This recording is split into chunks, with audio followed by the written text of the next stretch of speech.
Paraxá em pauta agora é Vaerá. Era uma vez no lugar chamado Egito, um povo que era feito como escravo. E viveram assim por anos a fio. Já estavam até acostumados a isso. Eles trabalhavam sem descanso, não tinham retorno algum em cima disso. Mas pelo menos eles tinham água e comida. Um belo dia do nada me aparece diante deles um homem dizendo: Deus me enviou aqui para libertar vocês. E esse homem vai primeiro até os anciãos do povo e fala quem foi o Deus que enviou ele. A partir dali, tudo vai começando a se confirmar e Deus começa a operar sinais e poderes através daquele homem.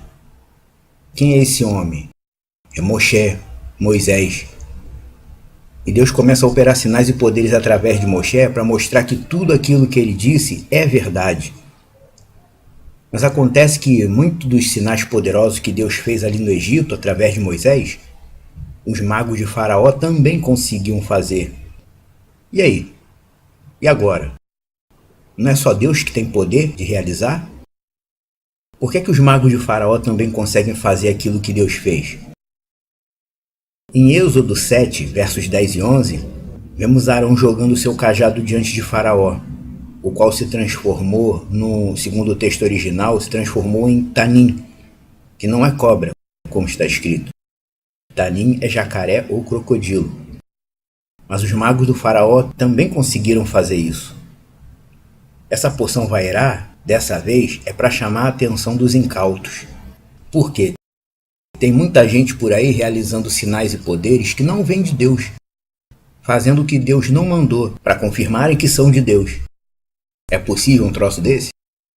Isso só é possível porque o próprio Deus designou esse tipo de evento.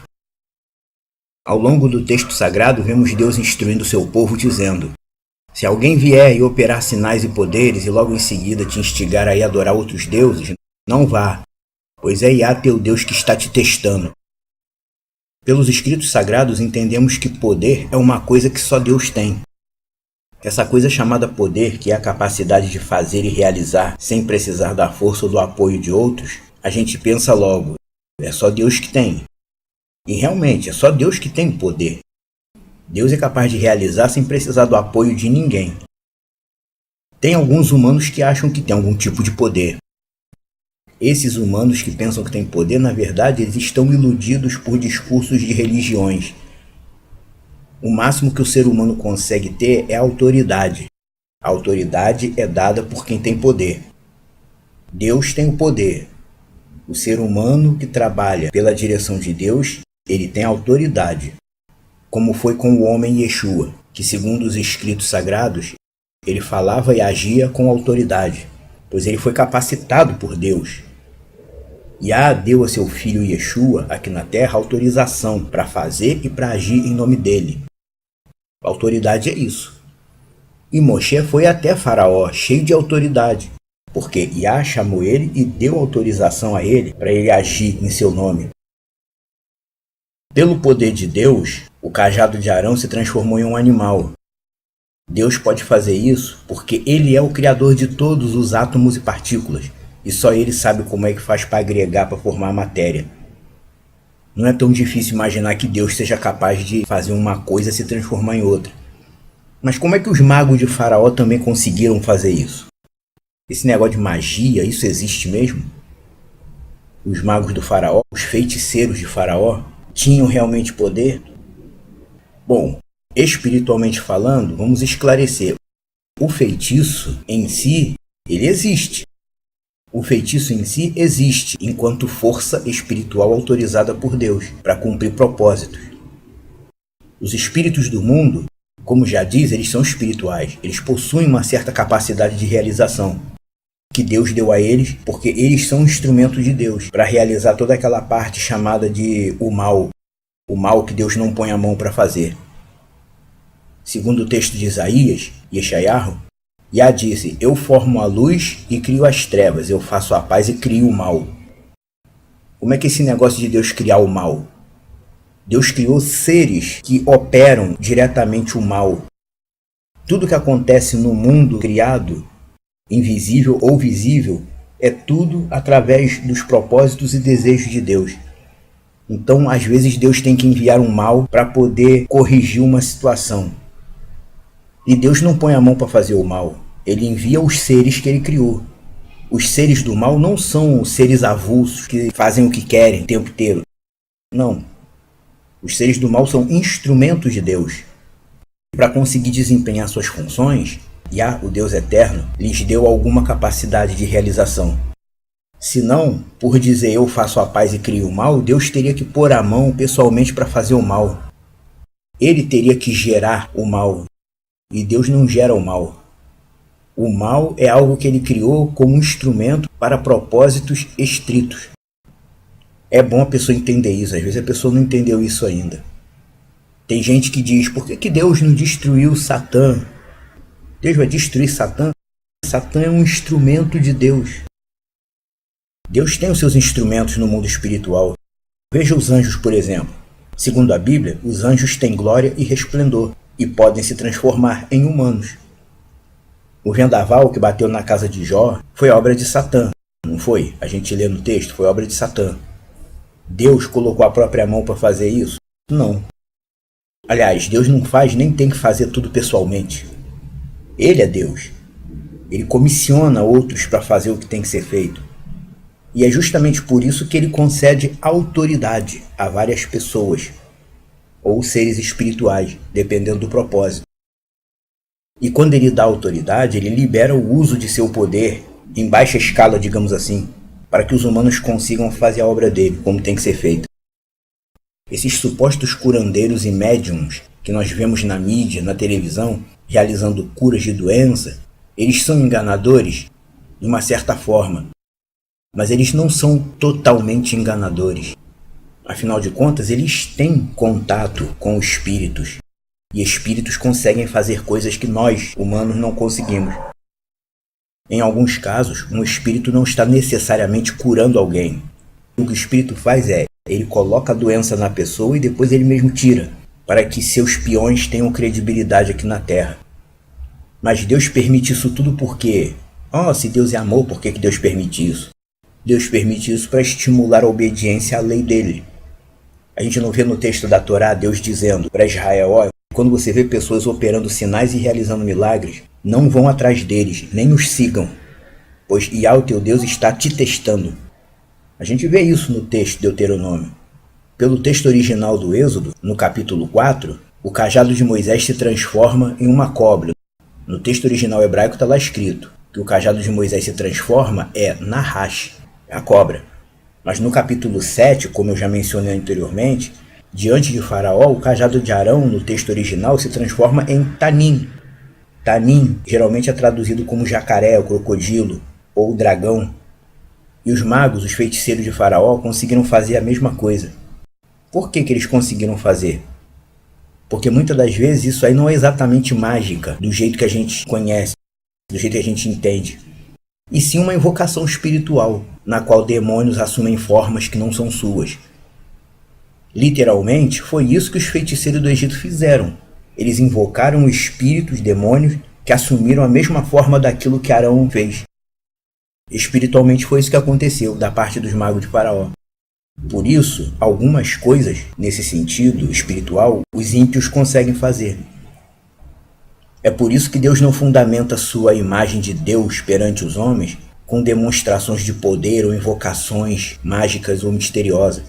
Porque os ímpios também podem fazer esse tipo de coisa.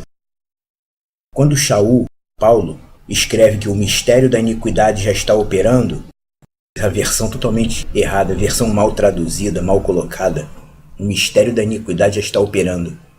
Na tradução adequada, não é o mistério da iniquidade, é o segredo da anomia. O que é anomia? Anomia, literalmente, é a falta de lei, falta de Torá. A ausência de Torá é a ausência da lei espiritual na vida da pessoa. Então, o segredo da anomia, o mistério da falta de Torá, já estava atuando nos anos 50 do primeiro século. Foi a época quando Paulo escreveu aos Tessalonicenses. E naquela época o espírito do erro já estava gerando e produzindo apostasia, o clima de apostasia. O nascimento do cristianismo é a personificação literal e a conclusão definitiva da apostasia. Como já foi dito em outros estudos, apostasia quer dizer rebelião. Os ímpios infiltrados na Querrilá se rebelaram contra o caminho do Nazareno, porque não eram dos nossos, e alteraram o caminho do Nazareno para que não houvesse mais salvação entre os povos, e o nome de Yeshua fosse envergonhado. Como se eles fossem conseguir fazer isso, né? E é aí que reside o tal segredo da anomia, o mistério da falta de Torá na vida da pessoa. A religião cristã, ela nasceu por causa desse segredo da anomia, por causa desse mistério da falta de Torá. Como Paulo já tinha dito aos Tessalonicenses, o homem do pecado opera sinais e poderes sem fazer caso da Torá como lei divina. O homem do pecado, ele não está fundamentado espiritualmente na Torá, na lei celestial, mas ele consegue operar sinais e poderes. E é aí que passamos a enxergar o tal segredo da anomia, o mistério da anomia. O homem do pecado é o quem nesse caso? É quem? É o protótipo espiritual dos anti-Mashiach, dos anti-messias que já estavam no nosso meio, como disse Yohanan, João. A característica principal de um anti-Mashiach é justamente essa. Ele consegue realizar sinais e milagres em nome de Deus, mesmo sem estar fundamentado na lei de Deus. Ele não está fundamentado na Torá, na Bessorá, na lei de Deus, nos ensinamentos de Yeshua. Ele não está fundamentado nisso. Pelo contrário, ele vive o oposto do que a lei de Deus ensina. Mas ele consegue operar sinais e poderes. E aí quando a gente diz que o sistema evangélico é parte fundamental e central da apostasia, talvez muita gente não goste. Mas é o único sistema religioso sem Torá que consegue operar sinais e poderes. É o evangélico, não tem outro. O segredo da anomia, o segredo do sucesso de um anti-messiânico em fazer as coisas contrárias ao que Yeshua ensinou, está justamente aí. Ele consegue operar sinais e poderes mesmo sendo uma pessoa fora da lei de Deus. Porque o próprio Deus designou que isso aconteceria assim, para poder testar e aprovar quem é dele. E para poder também possibilitar que identifiquemos aqueles que nunca foram dele, mas que estão no nosso meio. Você lembra que Shaul disse? O grande problema não é a gente se relacionar com os ímpios, porque nós estamos no mundo. O problema é a gente se relacionar com os falsos irmãos, que parecem ser messiânicos, mas não são.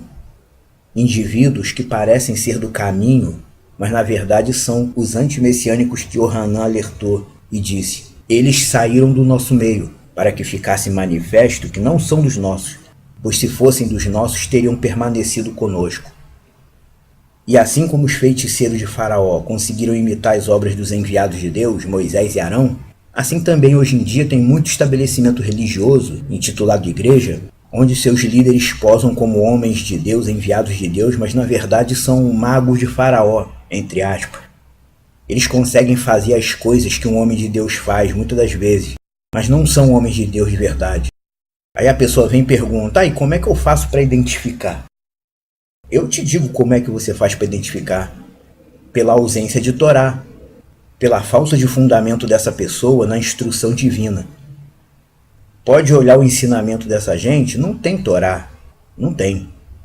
O mistério da anomia, que colocaram como iniquidade para ficar bonitinho, mas o segredo, o mistério da falta de Torá, é justamente que eles conseguem imitar as obras de Deus agindo fora da instrução de Deus. Você presta sua atenção nesses apóstolos atuais, contemporâneos, que passam na televisão. Você coloca um canal da televisão, tá lá o dia inteiro o programa de igreja. Aqueles apóstolos fulano. Eles falam, gritam, emocionam a plateia, roga praga, pede dinheiro, utiliza método carregado de arrogância e soberba para prender os fiéis. Tipo, vem aqui na frente encostar a mão no meu pé que você vai ser curado. Numa dessas igrejas de televisão, a mulher do pastor fez isso. Ela sentou numa cadeira alta semelhante a um trono, enquanto os fiéis faziam uma fila para vir na frente, tocar no pé dela e ser abençoado. Isso é um tipo de aberração. Isso não era para existir. Mas isso daí existe para nos mostrar que a ignorância espiritual está aí. E está grande. E isso é prejudicial à vida espiritual das pessoas e à salvação. Aí o sujeito vem e diz: não, meu pastor é homem de Deus sim, eu vi ele curar uma pessoa doente. Não se iludam com sinais e poderes. O homem da anomia já foi descrito na palavra de Deus como ele é. Ele é uma pessoa capaz de realizar sinais e milagres, mesmo sem ser um servo verdadeiro de Deus. Mas o que conta realmente para Deus, Yah Tsevaot, como obra de justiça, não é você seguir sinais e poderes, é você ser fiel aos ensinamentos de Yeshua, que são os ensinamentos que vêm pela lei dele, a Torá. Embora israelitas atuais, por causa do judaísmo contaminado e alterado, eles não identifiquem a Bessorá com a Torá, mas na verdade nem os judeus atuais estão seguindo a Torá realmente como ela está escrita na letra da Torá. Mas a Bessorá, que chamam de evangelho por causa do grego, a Bessorá é a interpretação correta da Torá. É a anunciação do reino de Deus feita por Yeshua, Hamashiach, com base na interpretação correta da Torá, que é justamente as coisas que ele ensinou. Tudo que ele ensinou foi com base na Torá, e tudo que ele ensinou é a interpretação correta da Torá. Isso muita gente já consegue entender. Tudo que Yeshua ensinou é Torá. A Bessorá, a anunciação do reino de Deus, é a interpretação correta da Torá. Então Yeshua não andou fora da Torá e não pregou fora da Torá. Tudo que ele ensinou é a interpretação correta, porque na condição de Mashiach, ele é o intérprete oficial e definitivo da Torá. E mesmo usando o termo messiânico, chamando a Torá do Mashiach de Bessorá, que é coisa que Israel não faz ainda, o fato é que a Torá continua sendo o divisor de águas, a chave do entendimento, o fator de identificação, o ponto de concordância, de equilíbrio, o passe livre para o reino dos céus, embora os cristãos não consigam entender isso. O verdadeiro medidor é a Torá. Ao obedecer o que Yeshua ensinou, você está obedecendo a Torá, nas coisas que competem aos gentios. Óbvio, porque nem tudo que está na letra da Torá compete aos gentios. O modo cultural de vida dos ocidentais não lhes permite viver totalmente conforme a letra da Torá. Por isso Yeshua nos abriu essa porta. Através dos ensinamentos dele, na interpretação correta dele na Torá, nós temos a capacidade e a possibilidade de viver a Torá, diretamente da interpretação dele. Por isso, o Projeto Reina te diz, só siga um líder espiritual, só siga um líder como sendo seu mestre, se ele ensina em concordância com a Bessorá, a Torá de Yeshua. A Torá de Mashiach não consiste nessa coisa religiosa de 613 mandamentos que o judaísmo inventou, não é nada disso. A Torá de Yeshua está fundamentada estritamente sobre os 10 dizeres, como a gente vem lendo na Brit Hadashah, chamado Novo Testamento. Já vimos isso em vários estudos. Bom mestre, que farei para herdar a vida eterna? Yeshua disse, você sabe os mandamentos, guarda os mandamentos. E os mandamentos que Yeshua cita são os 10 dizeres. Não matarás, não darás falso testemunho, honrará pai e mãe. Ou seja, Torá para Yeshua é basicamente isso, os 10 dizeres. Essa coisa de classificar a letra da Torá como um negócio de 613 mandamentos será coisa de Rambam, o famoso rabino que quase todo mundo segue no judaísmo, Maimônides. Maimônides que estabeleceu esse negócio de 613 mandamentos. Embora ele tenha sido muito inteligente, erudito em termos de judaísmo, Maimônides não reconheceu Yeshua como Mashiach. Então devemos olhar com ressalva as coisas que ele ensinou. Muitas coisas que ele ensinou são boas e práticas e úteis, mas devemos olhar com ressalva porque ele não reconheceu Yeshua. A Torá continua sendo a nossa bússola, no fim das contas, mas não a Torá na interpretação do judaísmo atual. Essa visão do judaísmo atual ela é fruto do raciocínio humano, da classe rabínica. Mestres religiosos que queriam dar um jeito de simplificar e diminuir o peso da Torá. Hoje em dia em Israel, muitos judeus não estão tão preocupados assim com amor, justiça, misericórdia, mas ele tão somente chega, doa um dinheiro para uma netívia, uma escola de Talmud, pula 2 refeições por ano, não acende fogo nem anda de elevador no sábado. Para ele está tudo bem, para ele está seguindo a Torá. Até nisso aí existe um propósito de Deus. Só seremos semelhantes a Elohim se agirmos como ele decidiu, se fizermos como ele ordenou. Israel tem seu tempo em que Yeshua vai resgatá-los dessa falta de visão espiritual, porque foi o próprio Deus que levantou isso, para podermos ser salvos. E assim como um dia eu comecei a buscar Deus, e eu dizia para Deus, Deus, me revela a verdade, a tua verdade, eu não quero religião, eu quero a verdade. Eu não aceito religião, eu quero a verdade. E ao longo de alguns anos Deus foi me mostrando a verdade, não foi em uma semana, Foram anos.